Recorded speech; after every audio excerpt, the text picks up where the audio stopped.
नमस्कार मित्रों।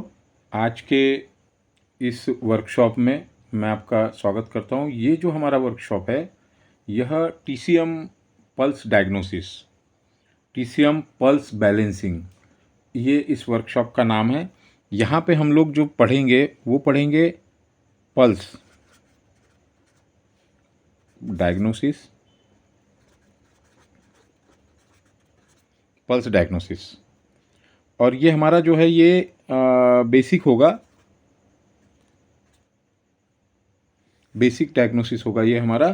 तो पल्स जो होता है, पल्स का मतलब होता है, पल्स का मतलब होता है नाड़ी। जैसा आप सुनते हैं आयुर्वेद में नाड़ी नाड़ी परीक्षण, नाड़ी परीक्षण आयुर्वेद में किया जाता है। और बॉडी में जैसे एज पर एलोपैथ के हिसाब से नाड़ी परीक्षण जो है, पल्स का जो चेकअप है वो शरीर के अंदर कम से कम 7 से 8 जगह पर किया जाता है। परंतु और आयुर्वेद में 3 नाड़ियाँ मानी जाती है। थंब साइड में, रेडियल साइड में, ये हमारा रेडियल साइड होता है। यहाँ पे 3 नाड़ियाँ मानी जाती है, वात, पित्त और कफ। आयुर्वेद में 3 नाड़ियाँ होती है। आयुर्वेद में वात, पित्त और कफ।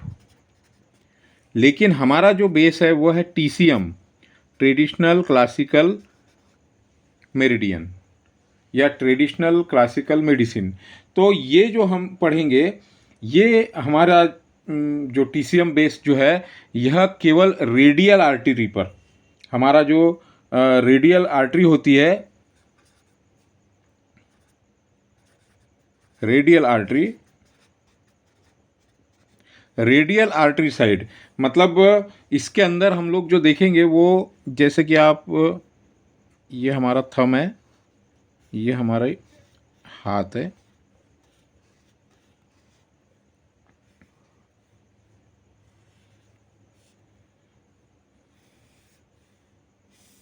रेडियल आर्टरी साइड जो होता है ये हमारी रेडियल आर्टरी है,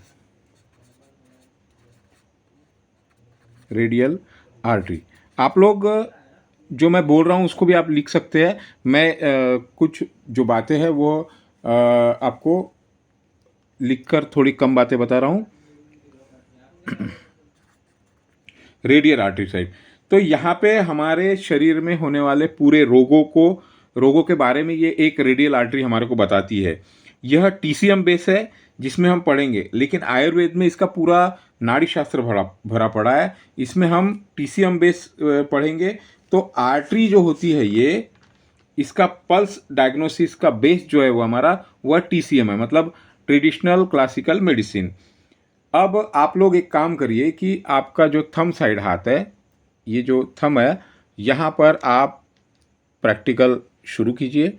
यहाँ पे आप आपके ये 3, इसको इस तरीके से देखा जाता है, इस तरीके से। यहाँ पे आप फील कीजिए, यहाँ पे फील करेंगे आप तो आपको पल्स सुनाई देगा। यहाँ पे जिन जिन को पल्स सुनाई दे रहा है, यहाँ पे एक धड़कन सुनाई देंगी। आपने इस धड़कन को फील करना है, आपने इस धड़कन को फील करना है। तो ये जो धड़कन है, ये धड़कन हमारी पर मिनट, इसको पर मिनट काउंट किया जाता है। तो यह नॉर्मली 72 पल्स होने चाहिए, 72 पल्स। देखिए आपका 1 मिनट में कितना पल्स आता है। हम 1 मिनट वेट करेंगे, आप लोग देखिए कि आपका पल्स 1 मिनट में कितना आता है। चलिए आप लोग सब चेक कीजिए अपना अपना, इसको फील कीजिए, चाहे राइट हैंड में करिए या लेफ्ट हैंड में करिए, कोई दिक्कत नहीं। अब 1 मिनट आप पल्स जब चेक करते हैं,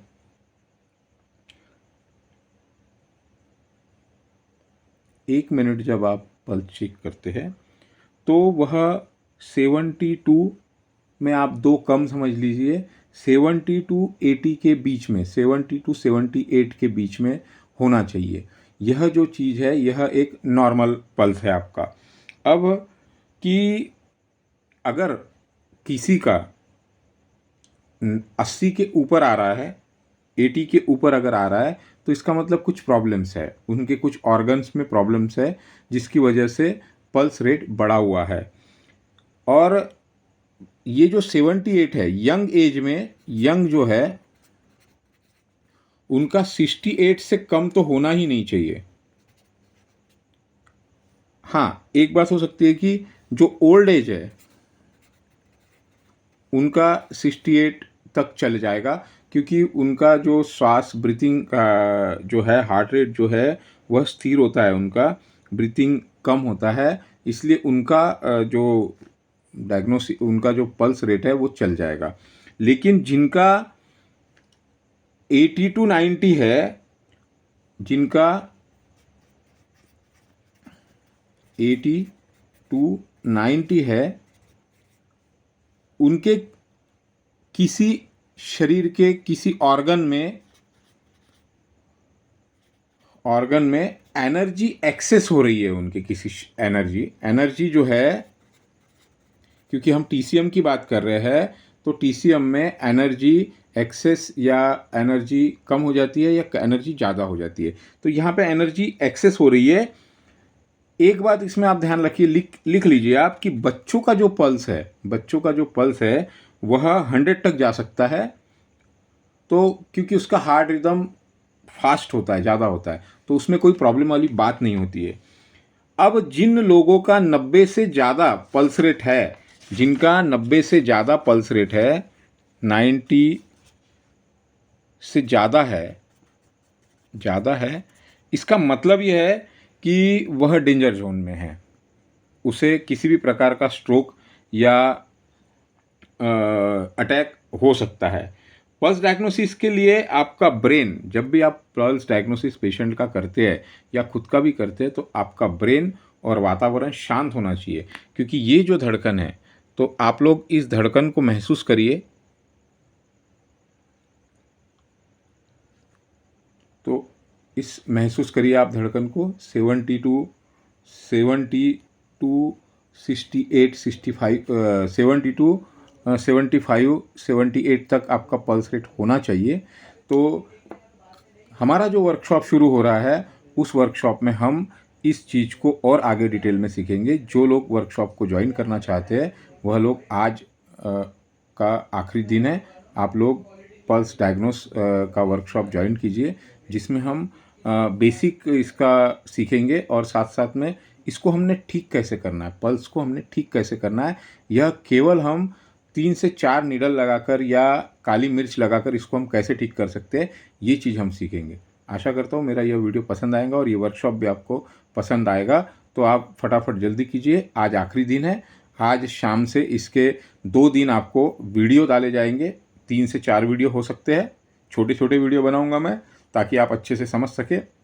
और एक दिन आपका प्रैक्टिकल का होगा, जिसमें आपका समय मैं 20 मिनट का समय लूँगा। उस 20 मिनट के 25 मिनट के समय में मैं आपको हर जो नीडल है हमारी वो लगाना मैं आपको सिखाऊंगा कि नीडल कैसे लगाते हैं, कहाँ लगाते हैं, और उसको लगाने का तरीका, इंसर्टर वगैरह कहाँ मिलता है, कैसे क्या उसका यूज़ करना है।